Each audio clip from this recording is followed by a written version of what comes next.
Eis que finalmente aqueles abutres pensavam que tinham me derrubado. Minha sogra já estourava champanhe e faziam planos com minha herança, sem imaginar que eu observava cada gesto deles, e que um presente especial os aguardava, capaz de arruinar a festa de vez. Olá, amigos! Confio a vocês mais uma história familiar cheia de reviravoltas e ironias do destino. Acomodem-se porque essa viagem será turbulenta. Tina largou o celular e olhou para o marido em silêncio, sabendo que ele ouvirá tudo. O volume da ligação era alto demais, assim como a notícia bombástica que nem ela esperava. No rosto de Oleg, uma mistura de choque e euforia, olhos arregalados, sorriso estampado, pés batucando no chão como se estivesse prestes a dançar. Quem era? Perguntou ele, fingindo indiferença, mas sem convencer ninguém. Você ouviu tudo, por que pergunta? Ele revirou os olhos como se a pergunta fosse absurda. Quero ouvir de você só para ter certeza que não foi alucinação. Ela assentiu secamente. Não foi alucinação. Era o notário.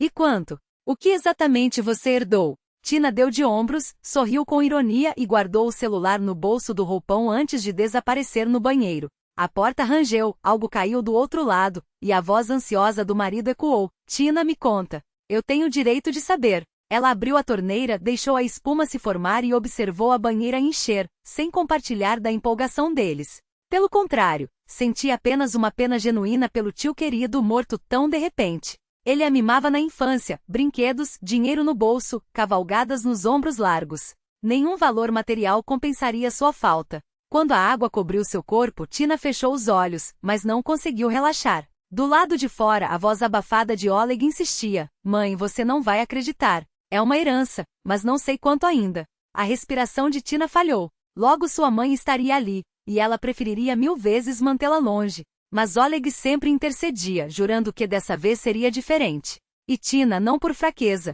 mas por cansar-se das brigas, acabava cedendo. Até que as coisas pioraram tanto que ela começou a repensar tudo, inclusive o próprio casamento. 3 anos juntos, sendo o último um verdadeiro teste de resistência. Oleg mudou. Não que antes fosse um marido exemplar, mas agora parecia determinado a testar seus limites. Roupas espalhadas, louça suja acumulada, sumiço de documentos pessoais para cancelar seus compromissos. Pior, passou a dar livre acesso à mãe na casa deles. Não eram visitas, eram invasões. Tina perdeu peças de cobre valiosas, sua coleção de joias, a xícara favorita e até os tapetes persas que a tia dera de presente. E não, ela não engolia calada. As brigas eram frequentes, explosivas. Chegou a expulsá-lo, mas ele voltava com promessas vazias e ela, contra a própria vontade, acabava abrindo a porta. Dessa vez é a última, jurava a si mesma, sabendo que não seria. Um arrepio a acordou. A água esfriara. Alguém coçou a porta. Tina, você está bem? Está me assustando. Era Alyosha, o filho, espiando preocupado pela fresta. Estou ótima, amor. Só me deixe tomar banho em paz. A mulher esvaziou a banheira, enxugou os cabelos e envolveu-se no roupão felpudo. Ao sair, deparou-se com a sogra, encostada na parede com os braços cruzados, como uma sentinela à espera. Bom, você queria algo? Perguntou Tina, fingindo desconhecer a razão daquela presença incômoda, e seguiu para a cozinha. Os passos arrastados da sogra a acompanharam. A mulher a ultrapassou e plantou-se diante da porta, imóvel como uma estátua. Não vai nos contar quanto herdou? Tina quase riu. Não quero, mas sei que não vão desistir. Um apartamento 7 milhões, uma casa no interior, alguns bens menores, uma empresa, um carro, um terreno. Os olhos de Oleg e da mãe brilharam com ganância. Que maravilha, Tina! Exclamou o marido como um mágico tirando do nada uma garrafa de champanhe que não estava ali pela manhã. Vamos celebrar? Ela arqueou as sobrancelhas. Álcool. Agora? Claro! Isso merece uma comemoração, insistiu ele, enquanto a sogra cochichava algo no ouvido do filho. Tina saiu para trocar de roupa, mas não foi longe. Escondeu-se atrás da esquina, ouvindo a conversa sussurrada. Finalmente essa galinha dos ovos de ouro caiu na real. Eu já estava perdendo as esperanças, achando que teríamos que forçar o divórcio, como você planejava. A rolha estourou, os copos se chocaram. O apartamento a gente transfere pro seu nome sem alarde. Quanto à casa no interior, eu convenço ela a me ceder o usufruto. O carro? Ela nem tem carteira. E o dinheiro? A sogra baixou ainda mais a voz. A gente tira aos poucos. Finge uma doença, inventa uma emergência. O importante é ela passar a procuração da empresa do tio para você. Tem que pressionar, fazer rápido e sem barulho. Riram, certos de que ela não ouvia. Mas Tina sorria, amarga, porque aqueles dois não faziam ideia do verdadeiro presente que os aguardava. Um presente que ela carregava na bolsa. Ao voltar vestida, pegou um copo cheio que lhe ofereceram e ergueu-o em um brinde irônico. Depois, quando menos esperavam, tirou da bolsa uma pasta fina e a colocou no centro da mesa. Ninguém notou de início até que Oleg esticou o braço e a puxou. Um pequeno agrado que preparei a tempo. Dê uma olhada. Sua mãe também pode ver. A sogra inclinou-se, ávida. Oleg abriu a pasta, leu os documentos e seu rosto passou do triunfo à palidez cadaverosa. O que é isso, filho? Perguntou a mãe, arrancando os papéis de suas mãos. Os olhos dela percorreram as linhas, a voz subiu em desespero. Divórcio? Com divisão de bens. Você está brincando, Tina? Ela sorriu, serena. Não é brincadeira. Cada cláusula foi pensada com carinho. Se quiserem, meu advogado explica melhor, mas acho que está tudo bem claro. Oleg engasgou. Você não pode fazer isso. Tina encarou-o firme. Posso sim. E não só posso. Como já fiz. Ou você achava que eu ia ficar eternamente te dando chances e aguentando sua mãe e suas palhaçadas? Ah, mas eu pedi desculpas. Ele gaguejou, como se isso mudasse alguma coisa.